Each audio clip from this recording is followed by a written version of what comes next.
Good evening, everyone. Quick audio check. Am I audible to everybody? Yes. A very good evening to everybody who's here. Yes, audible. Chalo. Good to see so many of you here. Good evening, Anushri, Lalit, Sindhuja, Tanya, Rudraksh. Okay, great to see you guys here. Chalo. Today's session is our part 2 on family law, right? If you guys remember, the last time we did the first part of this entire family law session. So in fact, this is this entire series that we are doing on miscellaneous laws, right? So the first session was on family law, part 1, where we did the basic concept. What do you mean by the concept of family law? And then we moved on to the concept of marriage, right? So we did, in fact, we covered Hindu Marriage Act in the last session, and we also did the Special Marriage Act, right? So today, what we are going to do is we'll move on with the other religions, right? So everybody is with me? So let's begin the session. ठीक? तो आज हम करेंगे अगली चीज Muslim law, right? Now we are going to do a little bit basic idea behind what the concept or how laws govern Muslim personal laws, and then we'll come specifically to the concept of marriage, right? So when you look at the concept of Muslim law, under Muslim law, if you remember from the last class, we said the personal laws and for Muslims are still uncodified. We do not have codification so far as Muslim law is concerned. There are very few handful of legislations which are there, which govern certain aspects of Muslim personal law. कुछ चीजों में कुछ enactments हैं जहाँ codification हुआ है Muslim law का. In fact, we would do a few of them, but in general, most of Muslim personal law is uncodified, right? तो अब ये uncodified है, but still it will have some sources. कहीं ना कहीं से तो derive करा ही हुआ है. It can't be that there are no sources. It's not derived from anywhere, right? So what are the sources? Where is it derived from? Let's have a brief understanding of that. Now, one of the major source of Muslim law is supposed to be the Quran. Everybody knows what Quran is. It's the holy book of the of Muslims, so that is the major source so far as Muslim law is concerned. Then is Sunnat. Sunnat is supposed to be the way of Prophet. It's supposed to be the way Prophet lived, and so his teachings in that manner, the way he lived his life. So all that also forms a source of Muslim law. Next is supposed to be ijma. Ijma is supposed to be a consensus of Islamic scholars. So basically in this, if there is any, any aspect of life which Quran does not have maybe very clear instructions regarding, so then you have this entire Islamic scholars, they sit together and they brainstorm, and then they come up with certain tenets which then work as law. So that is going to be the ijma. That's the consensus of the Islamic scholars. And last is supposed to be the qiyas. Ab qiya jo hai, wo ijma se ek level aage aa jata hai, because here we are talking about those aspects of your personal life which are not provided for in Quran. I'm like, Quran is supposed to be, it is a very, very ancient sort of a document, because of which modern times mein there are a lot of things jahan jiske bare mein Quran mein kuch nahi diya. Then how do you decide that whether it is allowed, or what is the view of the Prophet on this? Then the method which is used is supposed to be the qiyas. You try to reason it out. You try to draw an analogy that if this is what is written in Quran about something similar, then how will we treat this particular thing, right? So when you are, it's almost like using what you guys study in your critical reasoning, logical deductions. So that is how you arrive at deducing certain things when you look at qiyas, right? So when you are looking at the primary sources, these are supposed to be the 4 primary sources so far as Muslim law is concerned. Of course, there are certain secondary sources also. You have judicial decisions, legislations, like I told you, even though it is uncodified, कुछ चीजों के लिए legislations बने हैं. Your customs, customs which are followed in a specific geographical area by a specific set of people for a very, very long time. Those customs generally referred to as urf under Islamic law, that would also become a part of your source of law. And generally, when you talk of justice, equity, good conscience, that is something which would always be there whenever law is concerned, right? So these are certain sources from which Islamic law is supposed to be derived. In fact, the fact that all these are supposed to be sources of Islamic law, your religion is supposed to provide you the way your personal relations or your personal law is supposed to be, your personal relations are governed, or how your personal law is going to take form. Now, it is not possible to codify all of this together.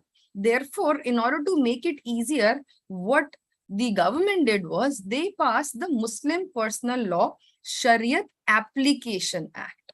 Now, Shariat is supposed to be generally provisions of Quran and all teachings and practices. Basically, Shariat is supposed to be Islamic law in all its form.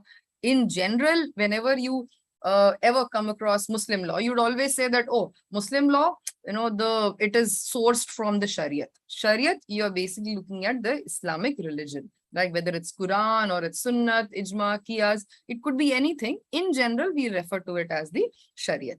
And what does this act do? It protects the application of Islamic laws to personal legal relationships. So what this Muslim Personal Law Shariat Application Act does, it does not provide you with a code that marriage hoga to bhai ye personal law lagega, ya maintenance ke liye ye law lagega. It does not provide you with those specific laws. Rather, what it provides you with is it kind of provides you with an overall sort of a law which says that all your personal legal relationships will be governed as per the Islamic law. Now, that Islamic law might vary because, when you look at Islamic law would vary as per the which school do you follow. You have broad groups, you have Shias, Sunnis. In India, we generally have Sunnis. So what are the basic tenets which are followed as per these broad 2 categories? And then each category will have their own schools. So it is not possible to codify it as such. So what they did, they granted protection to it as an overall thing, right? So whatever interpersonal relationships, legal aspects of it are going to be governed by the Islamic law. Okay, now that is the basic. Now let's come down specifically to the concept of marriage. Okay, I hope it is clear till now. This is very, very basic. Agar kisi ko koi issue hai, you can always put it in the chat box. It's visible to me right here. Okay, now we come to the specific concept of marriage under Muslim law. Now, in Muslim law, marriage is very different from the way we studied under your Hindu law. In Hindu law, marriage was supposed to be a sacrament. Remember, it was supposed to be sacred.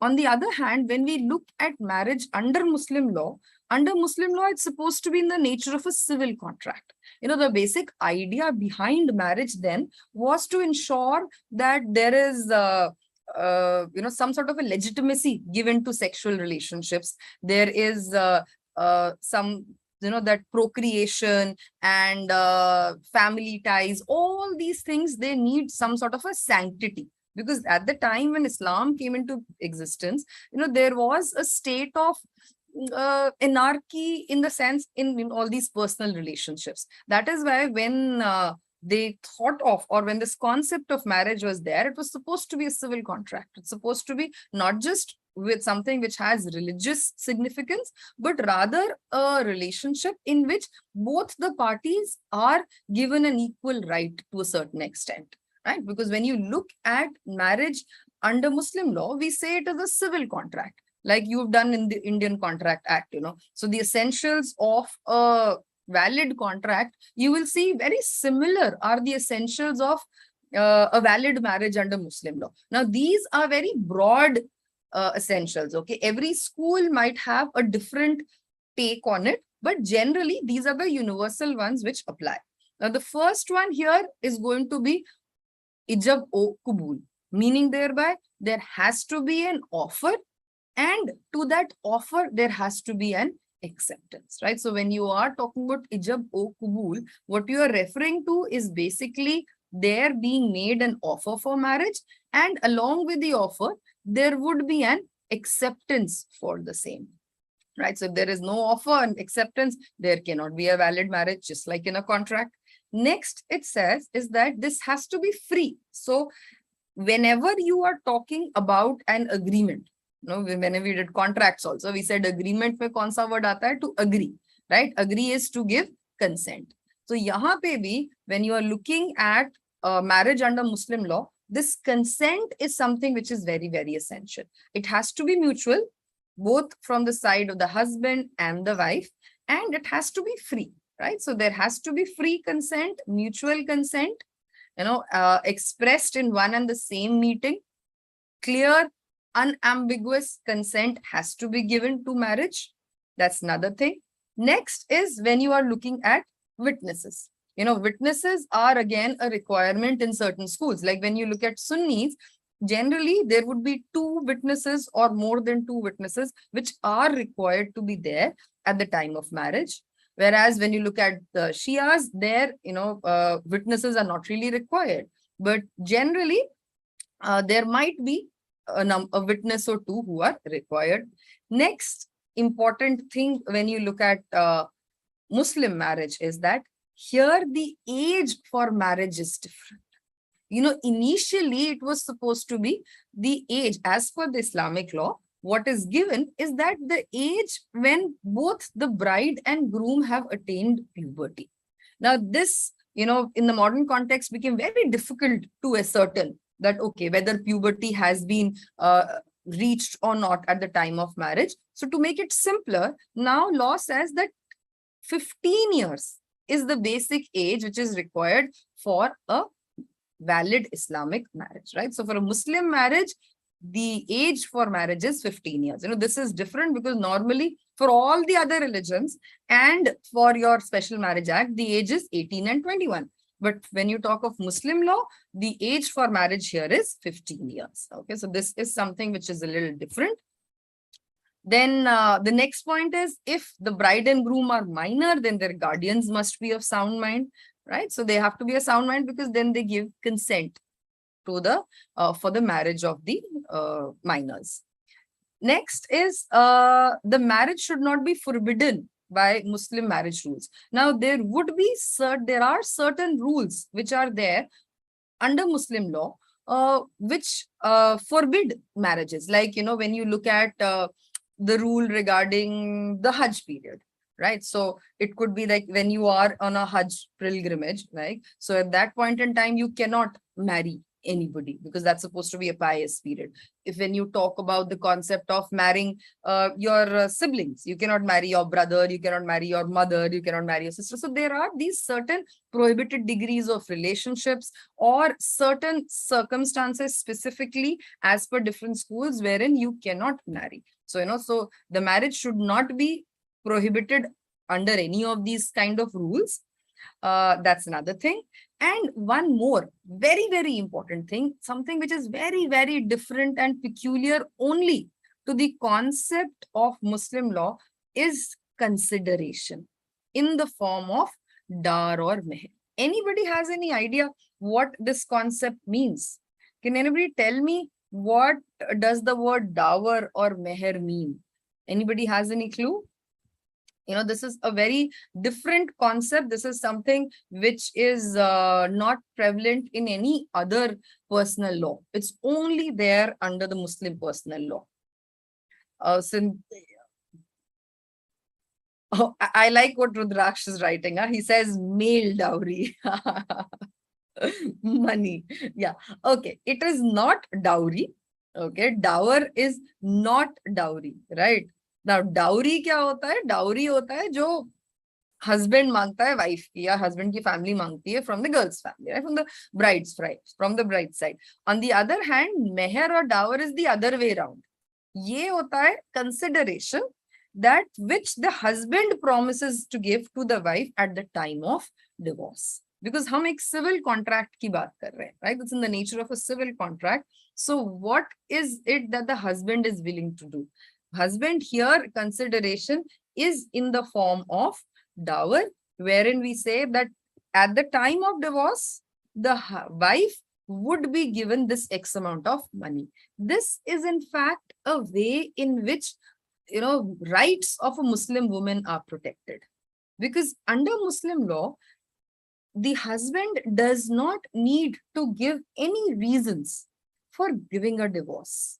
In all the other personal laws that we do, there will be certain grounds on which you can give a divorce. It is not your women fancy that fine, I don't want to stay with you, so I'll give a divorce. I don't want this marriage and I'll give you a divorce. That cannot be a ground for a divorce under any other personal law. But under Islamic law, that is something which a husband can do. He can marry up to 4 times. That is there in India. You can have up to 4 wives and you can give divorce without giving any reason. The different types of divorce, different manners in which you can give divorce, but you do not really need to give reasons that, okay, this is the reason I want to give a divorce. Since that was the case, now, that would mean that one fine day a Muslim woman would be, thrown out of the house saying that, boss, enough, I don't want you as my wife, go out of my house. So how do you protect that woman's interest? That is where the concept of dower or meher came in. That if you want to give me a divorce as a Muslim woman, you'll have to pay the money, right? So this consideration, this dower is decided at the time of marriage. So it is going to help you, protect you in case there is a divorce which takes place, right? So it is very, very essential so far as a marriage is concerned. This is a very, very positive aspect of marriage under Muslim law. This is the only place it exists. Now, there are certain questions. It's a kind of a gift from husband to wife. No, it's not a gift. It's consideration for the fact that she is marrying you, right? Chahat, age of minor is 18 only. Age of minor is 18. That is why I say when the bride and groom is minor, that means minority ki age to 18 hi hai yahan pe. But what we are considering is that, for you are fit to marry the moment you are 15 years of age, right? So age for marriage is 15. Okay, I think I have taken the questions. Chalo, let's move on. I hope this is clear. Now, these are the essentials of a valid marriage under Muslim law. So let's move on. Now, the next thing that we see is, now, like I was telling you, under Muslim law, generally it is the husband who wants a divorce. Who can get a divorce. Under Muslim law, the wife did not really have the right to give divorce. Divorce was only the right of the husband. There's certain types of divorce in which the wife was given the right to give divorce, but it was very superficial, because those are the kind of divorces in which, there is this one type in which they say that if the husband allows the wife to give divorce, then she can give a divorce. So in effect, even if in this case, wife is giving divorce, the wife is not, giving it really freely. She's still dependent on the consent of the husband. So this was rectified by this act, this Dissolution of Muslim Marriage Act of 1939, which for the first time gave grounds for divorce to the wife. It gave the right to the wife to file for a divorce. Now, these were the grounds which were there so far as divorce by the wife is concerned. If whereabouts of the husband have not been known for 4 years, it's almost like very similar to desertion. If he's second is exactly desertion. The husband has neglected or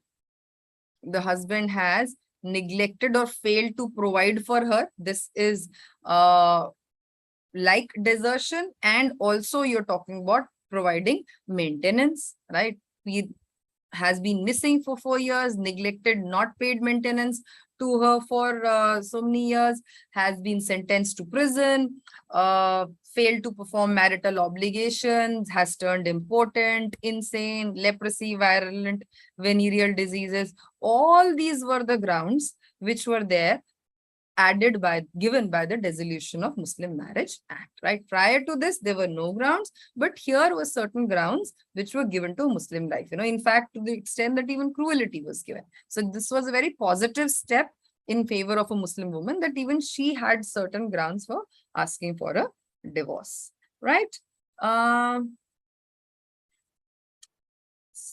Okay, so let's move on.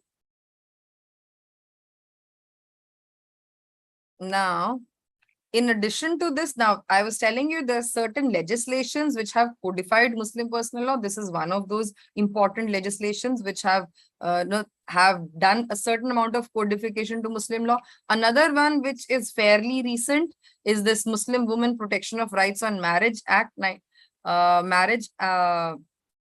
Act. This is very, very recent, 2019, popularly known as the, what is this popularly known as, this particular act?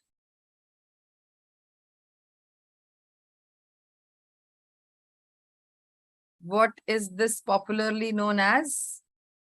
Can anybody tell me this particular act? The act which banned triple talaq. Good, Soumya. This is the act which had banned the triple talaq. This was the case in which Supreme Court had banned triple talaq. Now, when you are talking about triple talaq here is a form of instantaneous talaq, right? So it's an instantaneous talaq that you are talking about, right? So it is not a talaq wherein there is a period of time which passes, but you say talaq, talaq, talaq in one go, and it leads to the marriage coming to an end. That is the form of talaq which has been banned under this by Shaira Bano and Union of India. It was banned by the Supreme Court. It was held to be illegal. And uske baad ye law aaya tha, jisne triple talaq ko ban to kara, it actually made it a criminal offense, right? So if you do give talaq on this ground, you can be held liable for a crime, and it says, there can be a punishment which may extend to 3 years and also fine. Right, so this is the Shaira Bano case. Rudraksh, this is not the Shah Bano case. Shah Bano to हमने पिछली बार discuss किया था. Shah Bano था maintenance का case, right? There the Muslim law woman was asking for maintenance. वो maintenance का था under section 125 of the CRPC. ये वाला case जो है, this is specifically for triple talaq. Triple talaq instantaneous talaq है ये, ठीक? So, and here any form of triple talaq was banned. So whether you say talaq, talaq, talaq, or it was becoming the scene had become really bad, because people were SMSing. There would be a message which would be sent to the wife saying talaq, talaq, talaq, and it would be considered as a valid divorce, right? So since it was very unfair in that sense, so this form of triple talaq has now been banned. Talaq, talaq, talaq, like we said, that there can be a form of talaq in which, you don't really have to give any reasons if there is the concept of iddat period which is followed. Now, iddat period हमने Shah Bano के time पे करा था. Anybody remembers iddat period क्या होता है? Last class we did iddat period. There's a certain period of time. Anybody remembers iddat period or concept? Yes, Hatika is saying this is a period of 3 months. 3 months after marriage, right? So ye kai baar jo hai, there is a form of talaq in which you say, let's say you say talaq today on the 10th of July, right? Then after 1 month, you say talaq on the 10th of August. Then after 1 month, you say talaq on 10th of September. So here after 10th of September, the talaq actually gets finalized. So this is 1 month, this is 2 months, and 30 days from here, once this September month ends, that is when the talaq gets finalized, right? So sometimes if the period is together after a divorce, or sometimes your iddat period can also be counted like this, that you say talaq and you give a break of 1 month wherein, you don't have any relations with your wife, nothing. So there are various forms of talaq. This is one of the ways. This, don't get confused, is not triple talaq. Because sometimes I've seen questions like this, and one tends to get confused that in this also, all you're saying is talaq, then a break of 1 month, then you say talaq, then a break of 1 month, and then you say talaq, and then the talaq is finalized. Why is it different from what is banned under this particular act? It is different because here we are talking about instantaneous. That instantly you say talaq, talaq, talaq, and it leads to a divorce. It is different from this, in which also, even though no ground is given, but you are giving the wife time. There is a period of 3 months wherein she's given notice that fine, our divorce is going to take place at the end of 3 months. Okay. Okay. Chalo, let's move on. JK, when will a person of Muslim community be held an adult according to or before Muslim law? See, normally the age of majority is considered as 18, but then, under Muslim law, but Muslim personal law, there would be a different age for different purposes, right? So it is not so simple as in other personal laws, wherein there is one age which is taken as the age of majority for everything. On the other hand, when we talk about Muslim personal laws, it would differ for different schools, it would differ for different communities, and it would differ for different purposes as well. Okay, so you can't really have one particular age here. Okay. Take it, chalo. And in marriage also, when we are looking at the age of 15, we are not calling them adults. We're just saying that they're eligible for marriage. Okay. Chalo. Now let's move on. Next is when you look at the act for Christians. Now for Christians, you have separate laws. One is dealing with marriage and the other one is dealing with divorce. So when you look at the Indian Christian Marriage Act, that's what gives you the basic essentials and how a Christian marriage can take place. And then you have the Indian Divorce Act, which gives you grounds on which divorce can take place. So generally, broad essentials when you look at a Christian marriage in India is there has to be no spouse living, right? So that's basically you are promoting monogamy. Very similar to the Special Marriage Act, very similar to the HMA. You cannot have another spouse living at the time of marriage. Majority, again, the age is the same, 18 and 21, 18 for girls, 21 for boys. This is the same as in the Special Marriage Act and under the Hindu Marriage Act.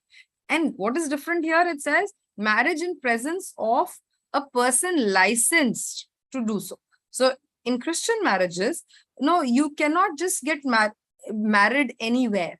You have to get married. There's certain places which have been prescribed, like church or someplace, so the act provides for a place, and the marriage has to be before a person who is licensed to do it. Like if you've ever seen Hollywood movies, especially in the US, they keep saying, oh, I've got a license to get you married, right? So in India also, when you're talking about a Christian marriage, in India, we don't get licenses over the web, but the act provides that, okay, 1, 2, 3, 4, the category of people it provides who are licensed to marry somebody, right? So the marriage has to be, so you get married, your marriage is solemnized in front of a person who is licensed to do that, and there have to be 2 witnesses for the same, right? So this is something which is different from other personal laws when you look at the Christian marriage.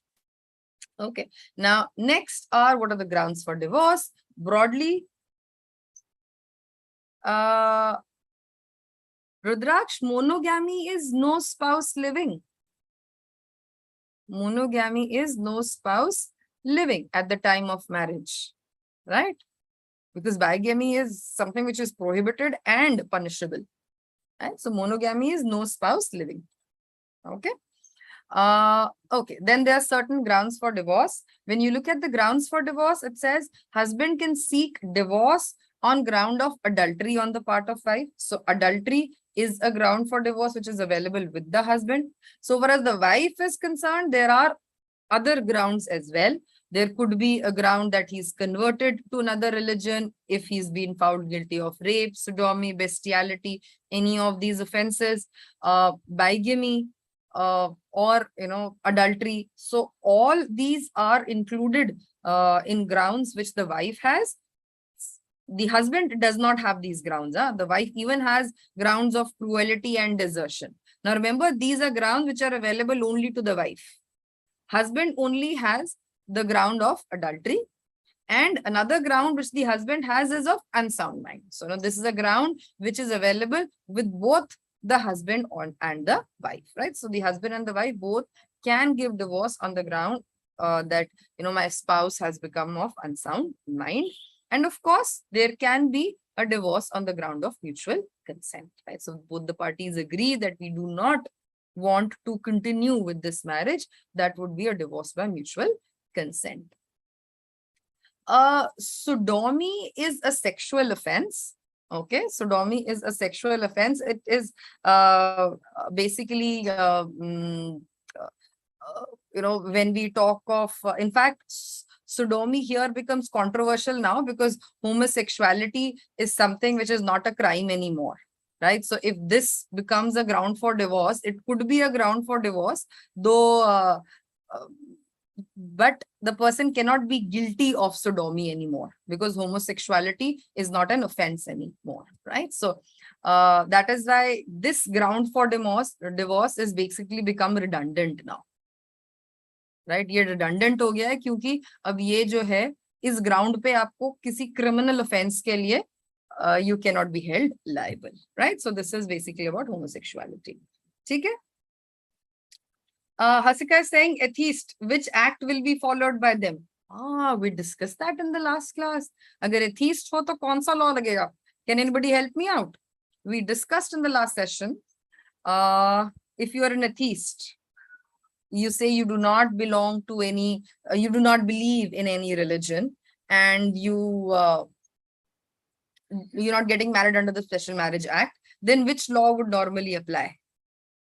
Special Marriage Act, you have to get married. Like if you want, you always have the option of getting married. Anybody and everybody has the option of getting married under the Special Marriage Act. Whether you are an atheist, you are, you believe in any particular religion, everybody has the option of getting married under the Special Marriage Act, right? But otherwise, अगर आप किसी भी religion को follow नहीं करते हो, तो फिर वो कौन सा वाला law है जो आपके ऊपर लगता है?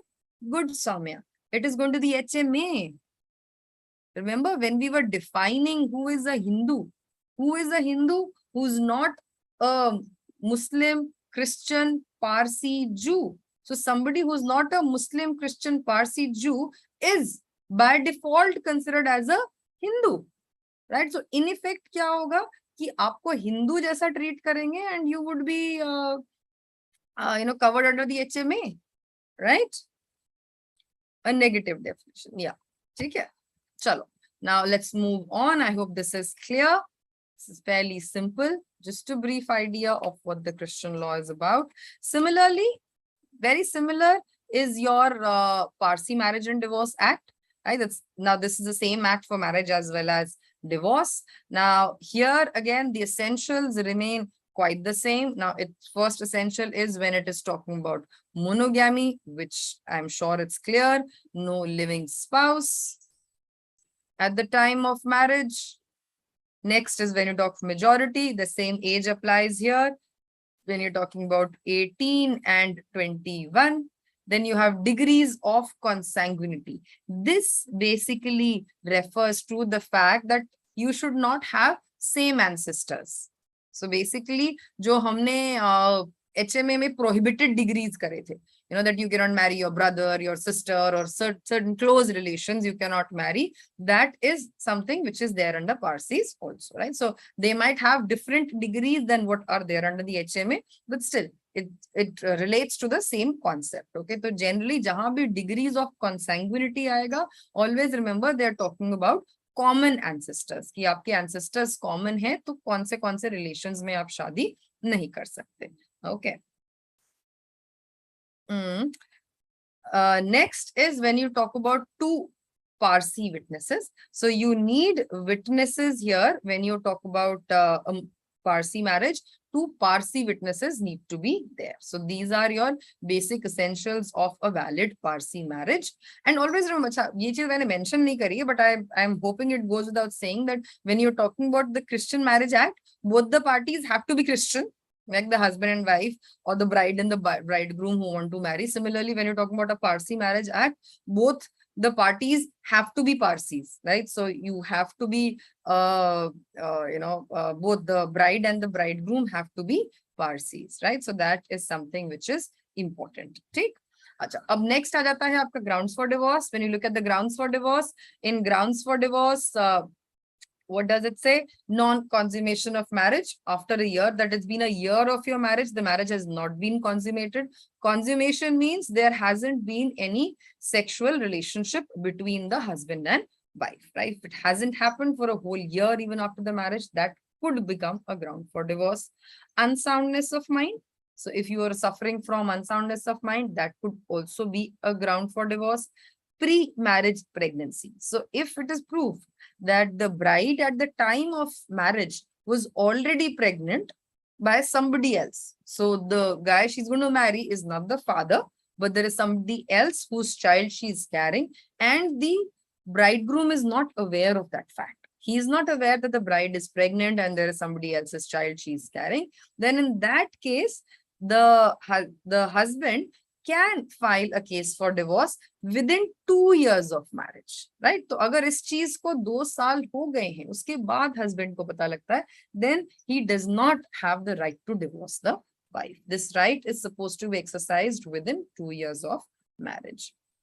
Next, of course, is mutual consent, right? So here again, both the parties, they agree that they want to give a divorce, then that could be a ground for divorce. So these are certain grounds for divorce which are mentioned under the Parsi Act.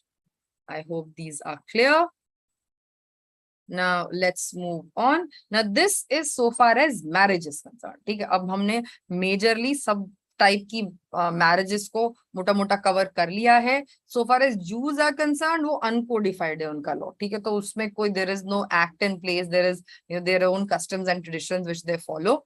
So we are not really going in for that. Okay, I'm just looking at if there are any doubts on what we've done till now. No.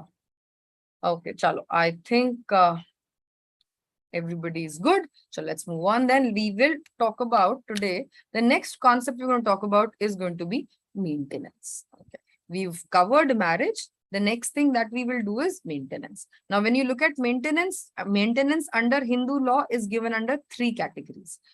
One, you can get maintenance under the Hindu Marriage Act. The other is under the HAMA, that is your Hindu Marriage Adoption and Maintenance Act. And the next is Code of Criminal Procedure. JK, in this duration, divorce if one consent. I couldn't understand your question, Bacha, you are asking, but you are talking about the Parsi marriage question, that about the last thing that we did. You can please, ask that question again a little more clearly, then I'll help you. Okay? Chalo, abhi hum maintenance shuru karte hain. See, if one consents, there you don't get a divorce. You get divorce if there is consent by both the parties. इसलिए mutual consent है, ठीक है? Mutual consent होगा तभी divorce मिलेगा. ऐसा नहीं मिलेगा कि husband says I want divorce and divorce is given, or wife says I want divorce. Right? Mutually, both the parties have to agree. That is something which is important, or the basic behind a divorce by mutual consent, right? अच्छा, चलो अब हम आते हैं maintenance पे. Now, important thing when you are talking about maintenance under Hindu Marriage Act, you are talking about maintenance which can be given both to husband as well as wife. ठीक, so ये वाला जो maintenance है, ये husband and wife के लिए ही है. इसमें बाकी बच्चे या parents or your dependents, nobody else is included in this. This is under section 24 and 25 of the HMA. 24 talks about maintenance pedentalite. Maintenance pedentalite basically means temporary maintenance. This is not a permanent maintenance. This is a temporary maintenance. It is going to be given during trial. तो जब trial चल रहा है तो उस time पे जब आप मेंटेनेंस ग्रांट करते हो वाइफ को या हस्बैंड को, then that is going to be under section 24. So maintenance pendentolite is during the duration of the trial. तो जब ट्रायल चल रहा होगा उस टाइम जब temporary maintenance कोर्ट ग्रांट करता है, and this maintenance is given for, you know, generally it is that if the wife or the husband, you know, it could be either wife or husband, does not have income sufficient to support for her or his support. That means, you know, she needs maintenance to survive. Now, maintenance normally under law generally refers to basic things like your roti, kapda, makan, your, you know, shelter, a house, medical expenses, educational expenses. Those are the kind of things which are generally covered under maintenance, right? So here, when you are looking at pendentolite, it is during when the trial is going on, जब आपको maintenance मिल रहा है. And यहाँ पे maintenance किस चीज के लिए होता है? For expenses of the proceedings, right? So here we are not only talking about maintenance, which is for the, you know, to support the husband or the wife during the trial time, but also if they are not in a position to pay for the trial proceedings. Let's say I want to file a divorce against my husband and I have a solid ground to file it, but I do not have the money, right? So I can approach the court and ask the court to give me maintenance, and which would cover my expenses for the legal proceedings as well, so that I can take care of the legal proceedings. I can pay a lawyer for the divorce. It shouldn't be that since I do not have any money to file for a divorce, I cannot file for a divorce, you know. So therefore, when you are talking about maintenance pendentolite, it would mean that you would get maintenance not only to support yourself, but also to pay for the legal proceedings. Okay. So both the things are considered. Okay. Now, on the other hand, when we are looking at section 25, section 25 is an order of permanent maintenance. This is permanent maintenance. When we talk of permanent maintenance, here we are saying that finally, you know, when that decree is passed by the court, divorce is granted, right? At that point in time or any time subsequent, right? So it's not only at the time of decree, but later on also you might ask for it.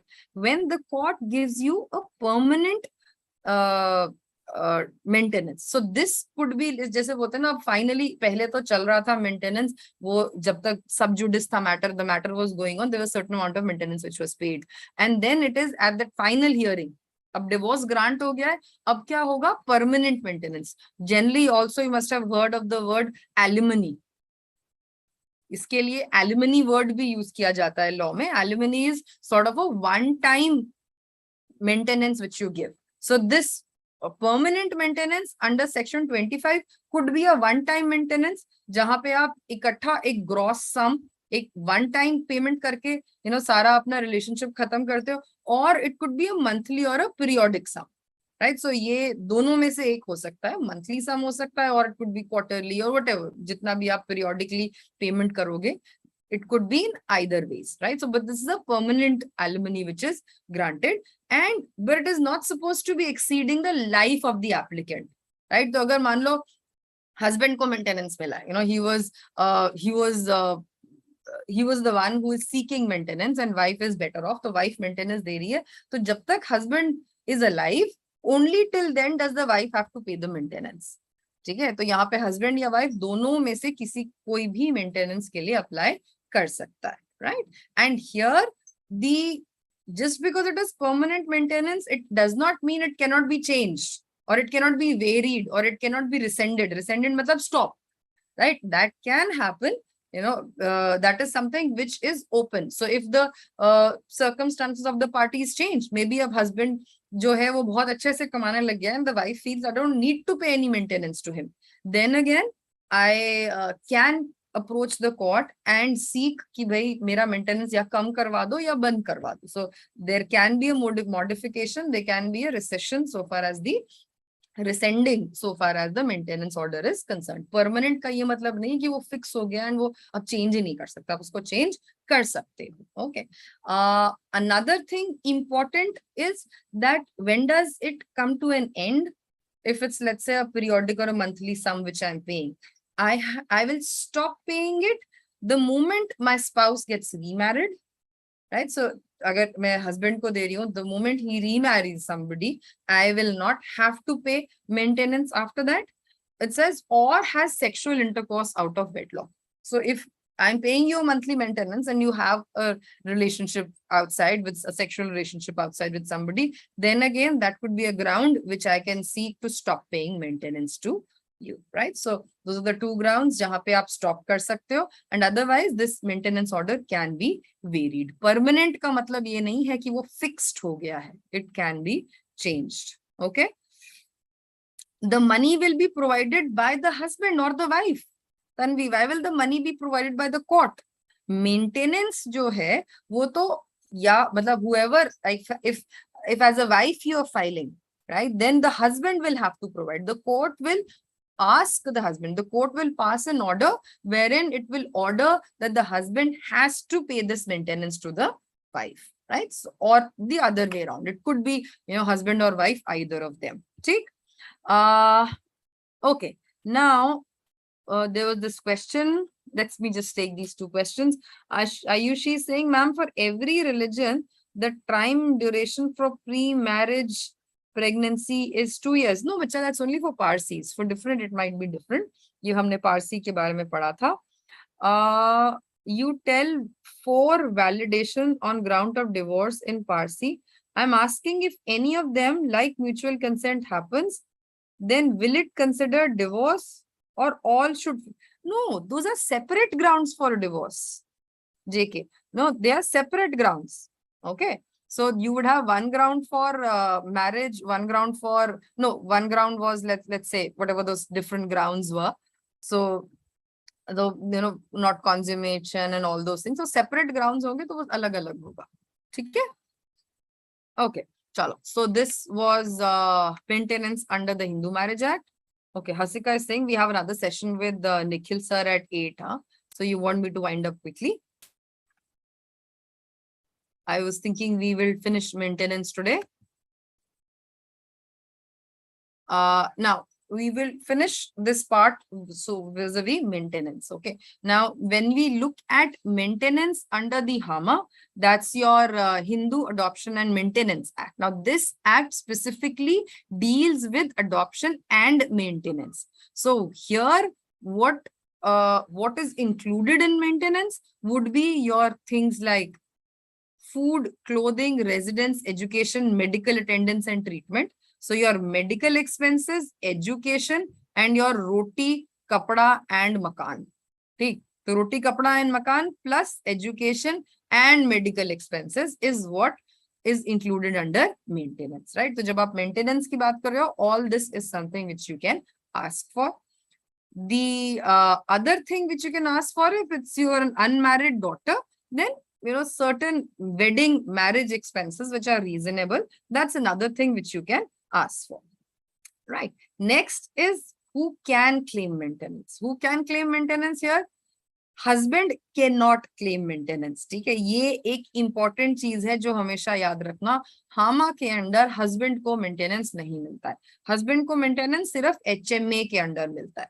Right. Here, wife can claim maintenance. There are certain grounds on which she can claim maintenance, like desertion, cruelty, conversion, the fact that the husband leaves and renounces the world. All those would be grounds under which wife can get maintenance.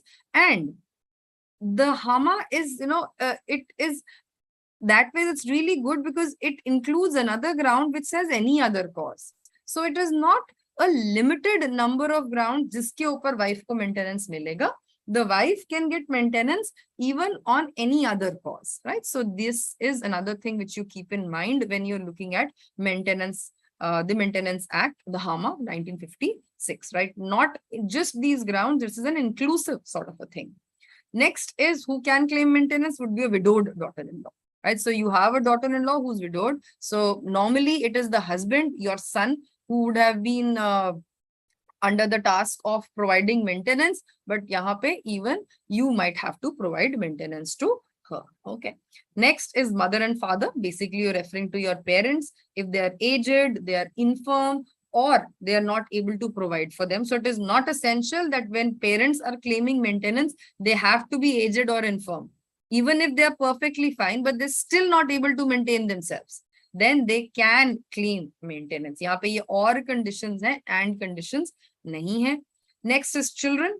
Children generally we refer to minors, right? It's going to be minors normally, whether it's a son or a daughter.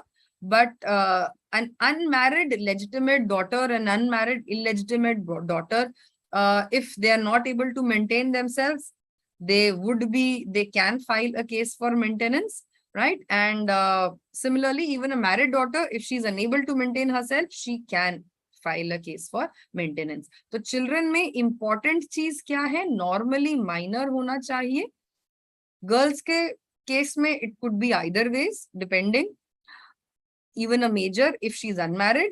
And another thing important to notice, whether you are a legitimate child or you're an illegitimate child, in both the conditions, you can seek maintenance, right? So here, this is what is important. Next is dependents. Now, dependents would include these, and it would include certain other categories of people also. So dependents ko bhi aap maintenance provide karoge, right? Now, there are a couple of questions. Is any provision on maintenance by wife to husband due to demanded divorce by women according to HMA? I don't understand. See, you can, if there is a divorce which is being filed under the HMA, then you can seek maintenance under the HMA itself. Here, when a wife is seeking maintenance, she is not asking for a divorce, right? These grounds sound similar to the grounds of divorce, but yahan pe she is not asking for divorce. All she is saying ki ye ground exist karte hain, and I'm not wanting any relief so far as my marriage is concerned, but I want some money to sustain myself, right? So yahan pe jo ye hai, this is only for claiming maintenance, right? This is not anything to do with your marriage per se. Okay, so wo marriage is separate and maintenance, this is just for maintenance. Okay, तो वो अलग चीज आएगा. ठीक है, तो अगर आपने, if you want, you can file a case for divorce under HMA, and if the grounds are similar, you could even claim maintenance under HAMA. There's no bar on that, but generally, if you are doing in that, तो फिर आपको 24-25 के under भी maintenance मिल सकता है. ठीक? So this is so far as maintenance is concerned under the HAMA. Okay. Now, there was one more thing I wanted to do. If let's just finish it up there, because if we do this, then more or less we've covered with family law, and we can start with something new in the next class. So what I had planned was that we would finish not only maintenance, let's also do adoption, so that the HAMA, that's your Hindu Adoption and Maintenance Act, we are done with. Okay. So the next thing when you look at the HAMA is your concept of adoption. Now, adoption, basic idea is who can adopt, right? So adoption mein adopt kaun kar sakta hai? When you look at adoption, if you're talking about a Hindu male, then you have to be a major, above 21 years of age. You have to be of sound mind. If you are married, then your wife's consent is needed, until and unless the wife is incapable. Maybe she's of unsound mind, or due to some other reason not capable of giving consent, then it is not needed. Otherwise, you cannot adopt somebody without the consent, right? So you have to be a major of sound mind, and you need your wife's consent. Secondly, when you talk about a Hindu female, again, a similar set of rules here also, major, sound mind. You could be a widow, unmarried, divorced woman. Otherwise, if you are married at that time, then your husband's consent is needed, right? So very similar conditions, whether you are a male or a female. Now, important, who can give a child for adoption. So here, the biological father of the child can give, but it has to be with the consent of the biological mother. So the father alone cannot give a child in adoption. Similarly, when you talk of the biological mother, इसपे कई बार question आता है that, you know, only mother gets a right to give a child in adoption if the father is dead, unsound mind, converted, or renounced the world. So this is kind of unfair. Why doesn't she have the first right to give the child in adoption? Then if you look at it, if you look at the law, you know, even the father cannot give a child for adoption without the consent of the mother, right? So in a way, even though it is written here that the father has the right, in effect, without the mother's consent, the child cannot be given in adoption, right? So that is something which is important. Next is when you're talking about important, adopted parents cannot give child for adoption, which means once a child has been given to the adoptive parents, those parents do not have the right to give the child in adoption thereafter, right? So this right is only either with either of the biological parents or with the guardian. You know, there's certain cases in which a guardian might be appointed. It might be appointed by the court. It might be appointed by, you know, a will. There are different ways of appointment of guardians for a minor. So here that can happen, but you have to take permission from the court, right? So a guardian cannot on his own will give a child in adoption. He will have to take permission from the court. You might be a guardian in any form, a legally appointed guardian, but you still have to take permission from the court. Like the parents don't need to. Adoptive parents cannot at all. Okay. So that is another thing. Now, there are certain important concepts or essentials when you look at adoption. Now, one of the first things that you see here is that there are certain necessary conditions under section 11 which are talking about adoption. So the first is when you're talking about when you're looking at the adoption of a son, you cannot have a living son, a grandson, or a great grandson, right? So if you already have a son, a grandson, or a great grandson, then you cannot adopt a son. Similarly, is the same condition with a daughter. If you have a living daughter, granddaughter, great granddaughter, then again, you cannot adopt a daughter. And in both the condition, it includes legitimate, illegitimate, and adoptive. तो वो तीनों के तीनों को include करेंगे. अगर इनमें से कोई भी living है, then you do not have the right to adopt another son or another daughter. Another important thing is when you are talking about a male adopting a female child or a female adopting a male child. So आप बात कर रहे हो opposites, right? And you're talking about individuals here. You're not talking about a married couple adopting. You're talking about a male or a female adopting. Here, when you are looking at it, there has to be a difference of 21 years, right? There has to be a difference of 21 years when you're talking of adoption, okay? So this is something which is essential, and this in both the cases, when it is male adopting or a female adopting. Another thing, the same child cannot be adopted by multiple people, right? So, अगर एक बच्चा है, he can only be adopted by, one set of, only once by one set of parents. You cannot have that the one child is getting adopted by different people. That is something which you cannot do.